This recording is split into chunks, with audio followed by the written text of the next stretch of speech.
Jai Shri Radhe. Shri Vallabhadesh ki Jai. Jai Jai Shri Radhe. Shri Giraj Dharan ki Jai. Vaishnav Sabhi Vaishnavan ko Jai Shri Krishna. Varta 61 and day 70 of the readings. The story of Vira, the mother of Damodaradas Kayastha, who lived in Sergar. Bhav Prakash. In the eternal Leela, she is a Pulindi, a forest-dwelling lady named Vandevi. Through her contact with the Sri Giriraj mountain, she had already developed firm devotion. When Sri Acharyaji and Sri Govardhandara appeared on earth, then all of their entourage also appeared here in various forms. There is a very rich man of artisan caste living in Sergar who travelled to Varanasi. This Virabai was born into an artisan family also in Varanasi. Her marriage was arranged with that man from Sergar. They got married and Virabai gave birth to one son in Sergar and they called him Damodar Das. When Damodar Das reached the age of 11, a new Muslim ruler came to Sergar, and he was a very dishonest man. If he saw that anyone had any wealth, he would make up some crooked story about them and then force them to hand over their money, or he would have thieves loot them. Virabai's husband didn't know what to do to protect his wealth. Virabai suggested to him that he gather it all together and give it to her, and she would take it all to her parents' house in Varanasi. I will return when a more honest ruler is instated, she said. If this ruler is here for some time, then you come to Varanasi. Her husband agreed. He gathered all his wealth together and gave it to his wife. He sent her and Damodar Das as well as their 2 daughters to Varanasi. Virabai lived there. Some 4 months later, that ruler blamed a Brahmin on some made-up charge and stole all his money and everything else from his house. He had one tall golden Swarupa and one small child Krishna, and all their jewellery, clothes and pots and pans. The ruler stole them all. The Brahmin's wife began to cry. Her husband told her not to cry, but to observe what happened next. When the ruler was in the market riding on a horse, the Brahmin pulled a sword on him and hit him. He fell off the horse, and as he did so, his own sword pierced his stomach. He died.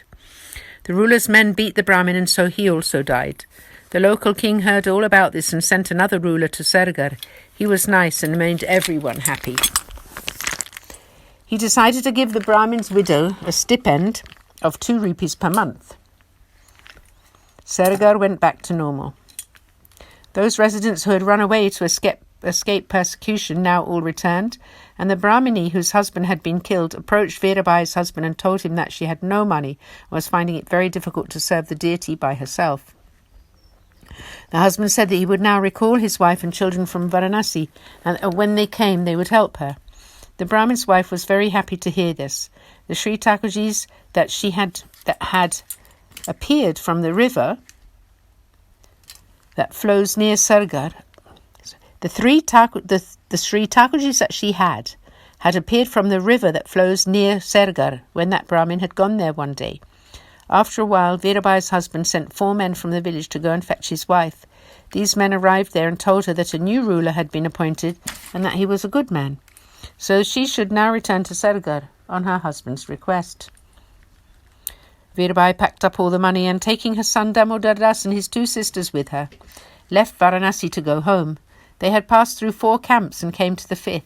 Towards the very end of the night, the guards fell asleep and thieves came and stole the money crate. The thieves buried the crate in the sand outside the camp and then sat down inside. Virabai didn't know what she was going to do now, because everything they had was in that crate. She made inquiries amongst the villagers, but none of them knew anything about it. She sat down by the lake and began to cry. At that very time, Sri Acharyaji on his Holy Grace pilgrimage was by the lake performing his morning prayers. He saw Virabai and recognized her to be a divine soul and wonders why she was crying. Virabai addressed him thus, "Oh Maharaj, I am so upset. Thieves came in the night and stole everything we have. I don't have anyone near here to whom to tell my woes." She then recounted all the previous events. Sri Acharyaji felt sorry for her and told her not to worry because Sri Thakurji would make everything better. Virabai said to Sri Acharyaji that if they found the money, she would give him half of it so that then her family would all survive through his grace. "I am your servant," she said, "and I will remember forever the kindness you have shown me." Sri Acharyaji explained to her that she was a divine soul and so, really, she belonged to him. He said he did not need any of her wealth. Sri Acharyaji then told Krishnadas Megham that the thieves had buried the crate in the sand. Krishnadas took Vira there, who identified it. Then they brought it back to Sri Acharyaji. She said, "Oh Maharaj, please just give me half. It is because of you alone that I have any at all. Please let me become your disciple," she requested. Sri Acharyaji explained to her that since she was travelling, she would not be able to keep the necessary regulations of the path of grace, for she knew nothing about it. He told her, "Therefore take the money and go to Saragar. I will come there after some time and thereafter accept you as a disciple. I will fulfill your wish." Virabai piped up, "You are the Lord himself. You have refused to accept my donation. So now, why will you come to Saragar? It's the most difficult thing to have your sight, but the Lord has blessed me with it. So please now initiate me into the Lord's name and accept half this wealth, please." Sri Acharyaji insisted that he wanted to do this in her village only. He said, "I wish to make other disciples in your village, and the Sri Thakurji that the Brahminiji is looking after, I would like to give you for Seva. I will definitely come to Saragar. All that you wish will be achieved." Virabai still piped up, "Who knows how long the body will last? And I should not say too much in front of you, but please now put your feet on my head and tell me that you will indeed come to Saragar. If you put your feet on my head, my mind will be purified." Sri Acharyaji was pleased by her affection. He put his feet on her head and promised to come to Saragar and to accept her as a disciple there only. Virabai bowed low to Sri Acharyaji and after taking her children set off for Saragar. They arrived after a few days. She told her husband all about Sri Acharyaji's great grace. She told him that Sri Acharyaji had promised to also give her the Sri Thakurji who was presently with the Brahmin lady, and asked her husband who she was. Her husband told her that the Brahmini's husband had been killed and that she was now alone and was always asking him to take the Swarupa. Virabai told her husband not to delay, that he should bring the Swarupa soon because in just a few days Sri Acharyaji would be arriving there, so he should bring Sri Thakurji now, in case the Brahmini changed her mind, that he should make her also promise to hand over the Swarupa, or she might not, and to make sure she knew that they would not be giving him back. Virabai's husband went to the Brahmini and told her that his wife and children had arrived back from Varanasi, and therefore would she please give them the Sri Thakurji, or they would have to find another one. The Brahmini told him that she had already said that she was not capable of properly worshipping, and that he should take the Swarupa immediately. The husband said, "If I take him now, I will not return him to you." The Brahmini said, "Why would I want him back? I have no money and there is no man in my house." The husband said, "I will carry one Thakurji and you will bring the other, and let's bring them to my house." The Brahmini carried the little child Swarupa and he carried the golden Swarupa, and thus they took both of them to his house. After 4 more days, Sri Acharyaji arrived in Saragar. He stayed in a garden on the banks of the river. He told Krishnadas to go to Virabai and inform her of Sri Acharyaji's arrival, not to bring her there. She will come if she pleases. Krishnadas went to the village. There he saw Damodar Das and told him to tell his mother that Sri Acharyaji was in the garden by the river bank. Having told the boy this, Krishnadas returned to Sri Acharyaji and told him that he had informed the boy of his presence. Damodar Das then went to his mother and told her that one of Sri Acharyaji's disciples had informed him of Sri Acharyaji's arrival. Hearing this, Virabai immediately ran there and bowed to Sri Acharyaji. She invited him to come to her house and initiate her whole family. She told him that they had brought the Sri Thakurji home and that she wanted to serve him. Sri Acharyaji explained that she was a divine soul related to the eternal Leela and that she would be capable of seva, and therefore he would initiate her with the name and Brahmasambandha. The rest of the family were, however, ordinary souls. He would initiate them with the Lord's name.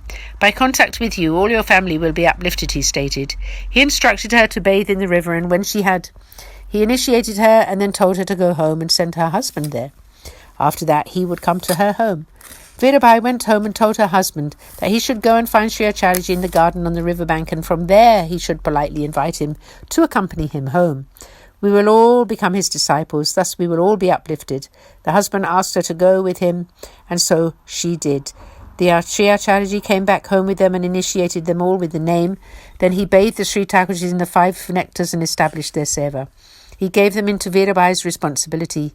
He named the taller golden Swarup Sri Kapura Raiji and the smaller child Swarupa Sri Navanit Preji. He set up a swing and played with that child Swarupa. Virabai asked Sri Acharyaji to stay a few days, and he stayed for 5 days, during which time he taught her all the ways of serving the Lord according to the rules of the path of grace. Virabai donated the reserved half of the wealth to him, after which he again set off on his holy grace pilgrimage. Part 1.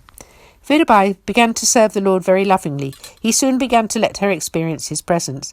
Then Virabai became pregnant, and she gave birth to a son 2 hours before dawn. All the family were busy praising the birth and celebrating. 4 hours into the day, Virabai became extremely saddened because her seva to the Lord was badly delayed. She asked her family members to wake up the Lord and start his seva, but no one did. It got to midday. She began to cry in her anxiety, blaming the baby for being born at such an inconvenient time, because now her Sri Thakurji would not even been woken up. "What should I do?" she lamented. Sri Thakurji called out to her from where he was resting and cried, "Why are you so sad? Don't cry. No one else is willing to get me up, so you do it." Virabai replied, "Oh, my lord, I am trapped in this unbearable, hellish situation. How may I even touch you?" Sri Thakurji told her to rub her whole body with cow dung and bathe and get dressed with her sari tied like a dhoti, pulling through to the back, and start his seva. "I am telling you, I do not wish anyone else to serve me, only you. This will not be offensive." Virabai bathed and dressed in exactly that way and then woke him up. She made him breakfast, dressed and adorned him, cooked for him, made the offerings, and then took Mahaprasad, and only then went back to rest. She did this for 13 days and then went back to her normal practices of uparas. After another 40 days, she cleaned all the clothes, cloths, and vessels and established a fresh regime of purity. She bathed her Sri Thakurji in the 5 nectars and served her Sri Thakurji according to the rules of the path of grace. Sri Thakurji was so happy that he spoke to her thus: "You followed my instructions and performed my service even when you were in that Sutaka state of impurity. Then you followed the path's rules and re-established the state of purity. I am so pleased with you." He was so pleased with her service that he let her do it even directly after childbirth. He didn't let anyone else do this. Thus Virabai was a great recipient of Sri Acharyaji's grace. Bhav Prakash. Here we learn that even if someone is most pure or refined, Sri Thakurji will not let them serve him if they don't have love for him. Whatever service they do will not count without the love factor. Even if someone is impure, poor, or of low caste, the Lord will see only their love and let them serve him. Virabai served the Lord in the impure states of Sutaka, childbirth, and her monthly periods. There were many other family members, but the Lord did not accept their seva. Virabai's story is almost indescribable. The Pulindis experienced all the Lord's pastimes through the touch of the kumkum that fell off his lotus feet when he walked in the forest. Here, Virabai served the Lord as her very own husband and enjoyed all the nuances of his love. It really cannot be adequately told. The way of love is most mischievous and inconceivable. Vaishnavas who are very dear to the Lord know all about this, and one should hear of it from them only. Hearing such stories from others will not generate faith. Virabai was always totally immersed in the nectar of the loving pastimes of her beloved. In her previous birth, she had been the close association of Sri Giriraj, who is also known as the very best servant of the Lord, Sri Hari. Her loving mood towards the Lord is indescribable. Thus concludes Varta 61, the story of Virabai, Damodar Das's mother, from Sergar, although in reality there is no end to her tale. Jai Shri Krishna, Srinathji ki jai ho, Jai Jai Shri Radhe.